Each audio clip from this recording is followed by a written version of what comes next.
బాలినేని గారు ఇన్ని రోజులు ఏమైపోయారు? ఎక్కడ ఏమైపోవడం ఏంటమ్మా, మీ ఇల్లు ఎక్కడో చేస్తే రోజు వచ్చి కనపడే.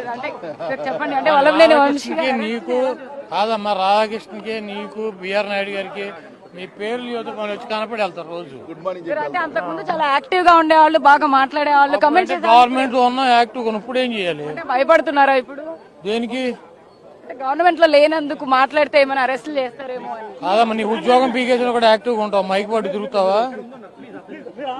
ఇప్పుడు నీ ఉద్యోగం పీకేశారు అనుకో, మైక్ అట్టు తిరుగుతావా? మా ఉద్యోగం పీకేశారు కదా, ఇప్పుడు ఏం చేయము యాక్టివ్ గా. వంశీ అరెస్ట్ ఎలా చూస్తారు? అరెస్ట్ లాగానే చూస్తున్నామ్మా. ఏముంది, ఇవన్నీ మామూలుగా చిన్న చిన్న విషయాలు. నెక్స్ట్ మిమ్మల్ని అరెస్ట్ చేయబోతున్నారు అని కూడా రెడ్ బుక్ లో నెక్స్ట్ మీ పేరే ఉందని కూడా వార్తలు వినిపిస్తాయి. నేను చూడలేదమ్మా రెడ్ బుక్, మీరు చూసారా? నాకు చూపించలే, మీకు చూపించాడా? పార్టీలో అయితే మీరు ఉన్నారు కదా. ఏ పార్టీలో? పార్టీలో ప్రస్తుతం మీరు యాక్టివిస్ట్ గానే ఉన్నారు కదా, ఎందుకు లేనని చెప్పి నువ్వే చెప్పావు.